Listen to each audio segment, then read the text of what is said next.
इयत्ता दुसरी बालभारती.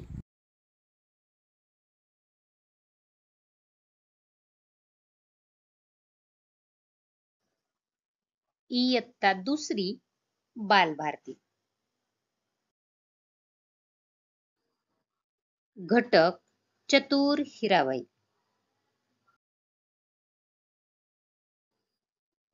चला तर बालमित्रांनो, आता आपण या चित्राचे निरीक्षण करणार आहात आणि या चित्रामध्ये काय बरं आपल्याला दिसतंय? चला ऐकूयात आणि पाहूयात सुद्धा. पहाट झाली, माणिक झोपेतून उठला. बाहेर पाहिले, 2 बैलांपैकी एकच बैल दिसला. माणिकने बायकोला हाक मारली. दोघांनी सगळीकडे बैलाचा शोध घेतला, पण बैल सापडला नाही. दुसरा बैल चोरीला गेला होता. पहा, हे वर्णन आपल्याला या चित्रामध्ये दिसतंय. मग आता यामध्ये जे काही नवीन शब्द आहेत की नाही, जे मी लाल अक्षरामध्ये दिलेले आहेत, नवीन शब्द आपण शिकणार आहात. जसे की पहाट. पहाट म्हणजे सकाळ. हाक मारणे, आवाज मारणे किंवा आवाज देणे. शोध घेणे, इकडे तिकडे पाहणे. छान.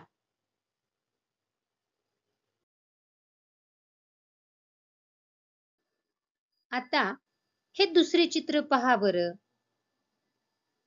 पहा, छान. आपल्याला काहीतरी नक्कीच सुचतंय आणि तुमच्या मनामध्ये जे आहे तेच आपण आता या बाजूच्या चित्राच्या बाजूला आपल्याला वाचायचं आहे आणि नीट ऐकायचं आहे. माणिक व माणिकची बायको हिराबाई बैल बाजारात गेली. अचानक हिराबाई ओरडली, अहो, हा पहा आपला बैल, चोर सापडला. आवाज ऐकून चोर घाबरला. तसे न दाखवता तो बोलला, हा बैल माझाच आहे. दोघे भांडू लागले.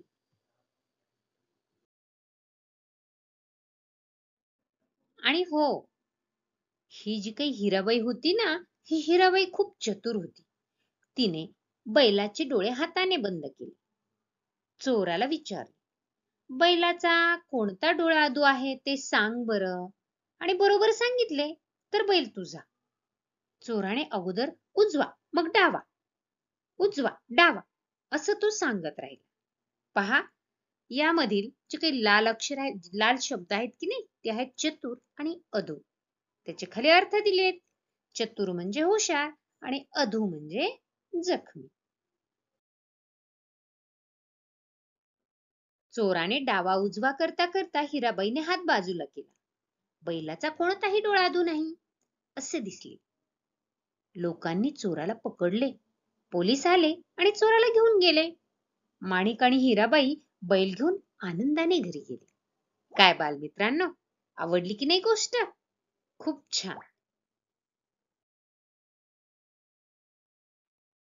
बरं का बालमित्रांनो, आता या गोष्टीवर आधारित एक छान स्वाध्याय आपण सोडवणार आहात. पाहूयात नेमका स्वाध्याय आपल्याला काय सोडवायचा आहे. या गोष्टीत नवीन शब्द आलेले आहेत पहा, जे मी खाली कोपऱ्यामध्ये लिहिलेले आहेत लाल अक्षरामध्ये. अगदी बरोबर. ते नवीन शब्द तुम्ही वाचायचे आहेत आणि वहीवर सुंदर अक्षरामध्ये लिहायचे सुद्धा आहे.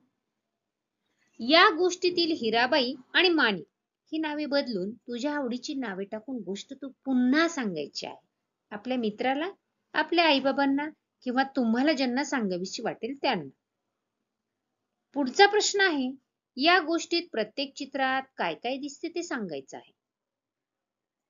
ही गोष्ट तुझ्या शब्दात सांगायची आहे आणि यासारखीच तुला माहित असलेली गोष्ट वर्गात सांगायची आहे, जी आपल्याला लहानपणी आजीने, आईने, बाबांनी, दादाने, ताईने सांगितलेली असेल ती.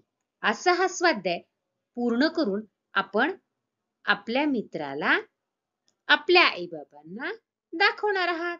काय मग, दाखवणार की नाही? छान.